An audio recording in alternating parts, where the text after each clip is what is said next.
মাঝে মাঝে আমি এরকম সুন্দর করে সাজুগুজু করে বসে থাকি জামার সাথে একটু ঝগড়া করার জন্য। কারণ মেয়ে মানুষ সাজলে মন ভালো থাকে, এই জন্য যেন সাজে।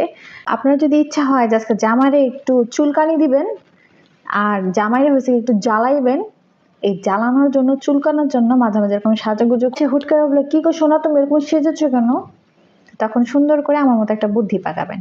আমি কি করি জানেন, আমি মাঝে মাঝে বলি যে আমার না একটা নতুন বয়ফ্রেন্ড হয়েছে, এই বয়ফ্রেন্ডের সাথে আমি আজকে ঘুরতে গেছিলাম, দেখা করতে গেছিলাম, এই জন্য এরকম সাজুগুজু করছে। কিছুক্ষণ আগে চিন্তা করবে, হয় একটু মুচকি হাসি দিবে, না হয় আধা ঘন্টা একটু জ্বলবে, আর না হয় এমন ভাবে সহ্য করবে যে আপনাকে কিছু বলতেও পারবে না। আমি মাঝে মাঝে এই কাজটা করি, আপনারাও এই কাজটা করবেন মাঝে মাঝে। আমার জামাই এরকম বলে মাঝে মাঝে জলে কিছু বলতে পারে না, খালি হাসে। আর জিজ্ঞাসা করলে বলে কি